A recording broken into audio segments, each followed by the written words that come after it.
हाँ तो मित्रों, आज मैं कवि गंग की कविताओं से हटकर सुभाष अग्रवाल में कवि गंग की कविताओं से हटकर कुछ ऐसे छंद आपको सुनाऊंगा जो कुछ नई श्रोताओं को रुचिकर लगे, कुछ जिज्ञासा बने उनकी, और काव्य कला का आनंद कैसे लिया जाता है ये भी वो लें।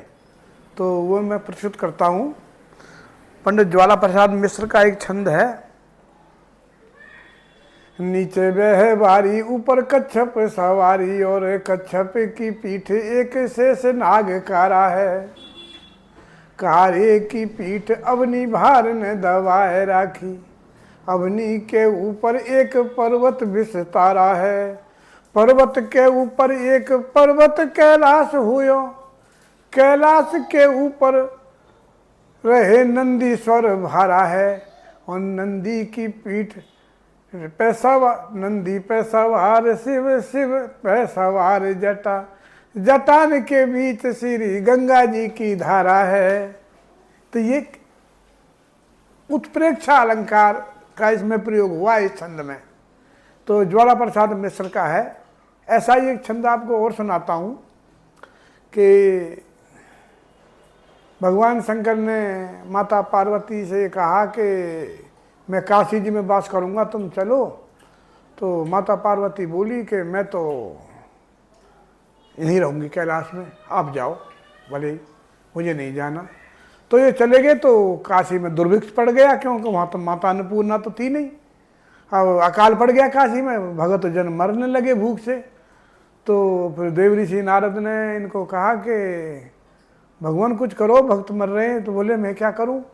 तो बोले कि माता अन्नपूर्णा को लाओ, उनसे भिक्षा लाओ तो इनका पेट भरे।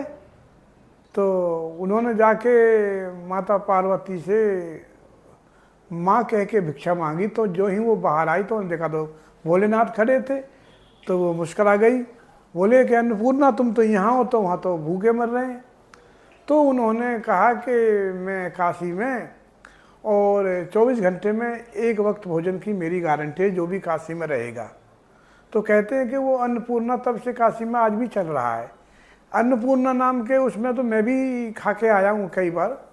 तो वहाँ पर बड़े सात्विक खाना और बड़ा पौष्टिक खाना देते हैं, और संत जन उस खाने को परोसते हैं और वही बनाते हैं। बड़ा पवित्रता है वहाँ, मैं खुद अपनी आँखों से देख के आया हूँ। तो तब का एक छंद है जो देव ऋषि नारद जी ने वहाँ पर कहा कि आपके घर में तो भूख रहनी ही रहनी है। तो वो है कवि गंग का ही है, वो भी याद आ गया मेरे कि काहे न मांगत भीख फिरे जब घर में ना एक अन्न अधेला।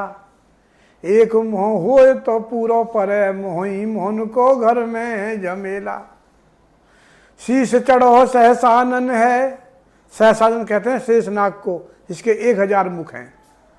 शीश चढ़ो सहसानन है, और गोद गजानन बैल तबेला।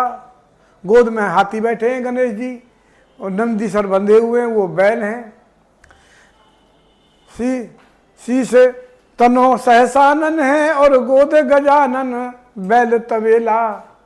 चौमुख बाप ब्रह्मा जी, पचमुख आप, 6 मुख पूत कार्तिकेय जी, दशानन चेला रावण, उसको दशानन कहते थे। कार्तिक जी भगवान के 6 मुख हैं। तो इसको दोबारा से छंद को कहता हूँ, भाव आप समझ गए। काहे न मांगत भीख फिर है जब घर में ना एक अन्न अधेला। एक मोह हो तो पूरो परे, मुख ही मुख को घर में जमेला। शीश चढ़ो सहसानन है, और गोद गजानन बैल तबेला।